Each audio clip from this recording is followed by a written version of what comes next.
Good morning. Today I'm here to read to you the next part of my favorite book, The One and Only Ivan by Catherine Applegate. Today we begin on page 25 at the Nature Show. The Nature Show. I have been in my domain for 9,855 days, alone. For a while, when I was young and foolish, I thought I was the last gorilla on Earth. I tried not to dwell on it. Still, it's hard to stay upbeat when you think there are no more of you.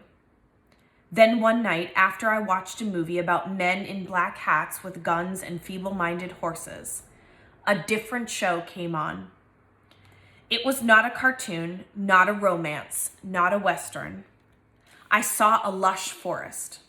I heard birds murmuring. The grass moved, the trees rustled. Then I saw him. He was a bit threadbare and scrawny and not as good looking as I am, to be honest. But sure enough, he was a gorilla. As suddenly as he'd appeared, the gorilla vanished, and in his place was a scruffy white animal called, I learned, a polar bear. And then a chubby water creature called a manatee, and then another animal, and then another. All night I sat wondering about the gorilla I'd glimpsed. Where did he live? Would he ever come to visit? If there was a he somewhere, could there be a she as well? Or was it just the two of us in all the world, trapped in our own separate boxes? Stella. Stella says she is sure I will see another real live gorilla someday. And I believe her, because she is even older than I am and has eyes like black stars and knows more than I will ever know. Stella is a mountain. Next to her, I am a rock, and Bob is a grain of sand. Every night when the stores close and the moon washes the world with milky light, Stella and I talk. We don't have much in common, but we have enough. We are huge and alone, and we both love yogurt raisins. Sometimes Stella tells stories of her childhood, of leafy canopies hidden by mist, and the busy songs of flowing water. Unlike me, she recalls every detail of her past.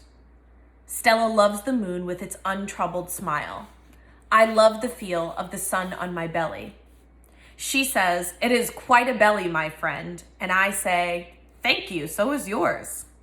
We talk, but not too much. Elephants, like gorillas, do not waste words.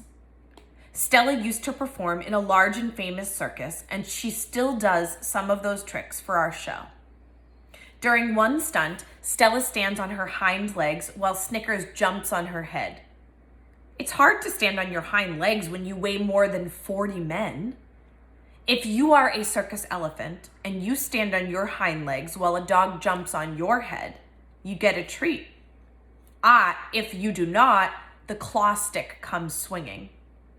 Elephant's hide is thick as bark on an ancient tree, but a claw stick can pierce it like a leaf. Once Stella saw a trainer hit a bull elephant with a claw stick. A bull is like a silverback, noble, contained, calm like a cobra is calm. When the claw stick caught in the bull's flesh, he tossed the trainer into the air with his tusk. The man flew, Stella said, like an ugly bird.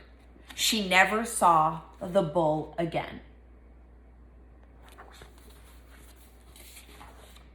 Stella's trunk. Stella's trunk is a miracle. She can pick up a single peanut with elegant precision, tickle a passing mouse, tap the shoulder of a dozing keeper.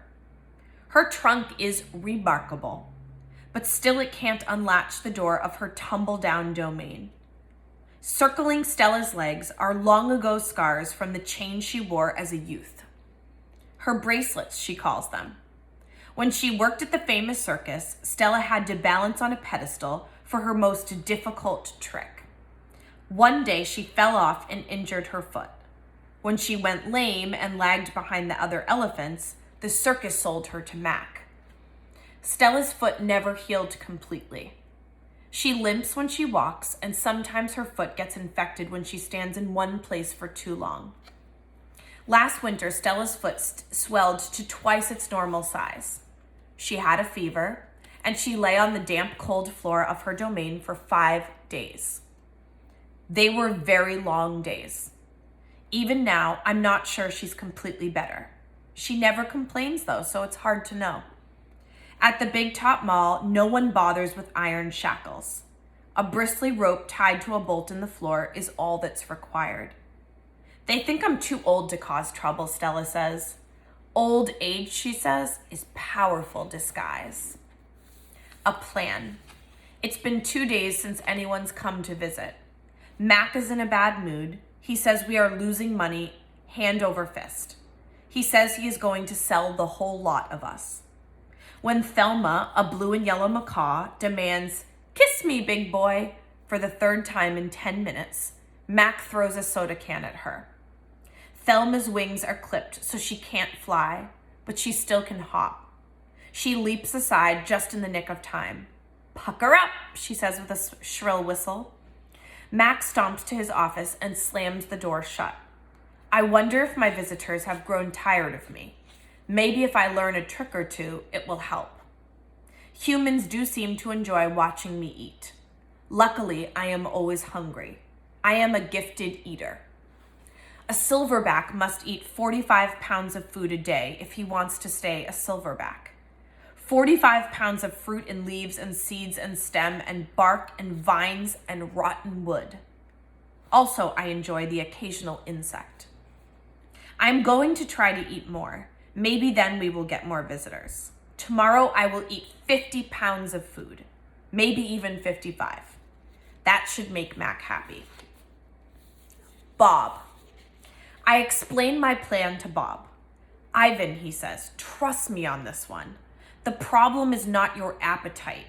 He hops onto my chest and licks my chin, checking for leftovers. Bob is a stray, which means he does not have a permanent address. He is so speedy, so wily, that mall workers long ago gave up on trying to catch him. Bob can sneak into cracks and crevices like a tracked rat. He lives well off the ends of hot dogs he pulls from the trash. For dessert, he laps up spilled lemonade and splattered ice cream cones. I've tried to share my food with Bob, but he is a picky eater and says he prefers to hunt for himself. Bob is tiny, wiry, and fast, like a barking squirrel. He is nut-colored and big-eared. His tail moves like weeds in the wind, spiraling, dancing. Bob's tail makes me dizzy and confused. It has meanings within meanings like human words. I am sad, it says. I am happy, it says. Beware, I may be tiny, but my teeth are sharp. Gorillas don't have any use for tails. Our feelings are uncomplicated. Our rumps are unadorned. Bob used to have 3 brothers and 2 sisters. Humans tossed them out of a truck onto the freeway when they were a few weeks old. Bob rolled into a ditch. The others did not.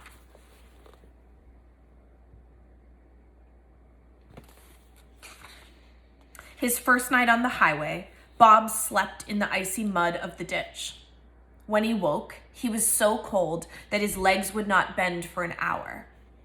The next night, Bob slept under some dirty hay near the Big Top Mall garbage bins. The following night, Bob found the spot in the corner of my domain where the glass is broken. I dreamed that I'd eaten a furry donut, and when I woke in the dark, I discovered a tiny puppy snoring on top of my belly.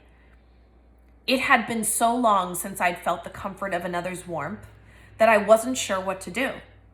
Not that I hadn't had visitors. Mac had been in my domain, of course, and many other keepers.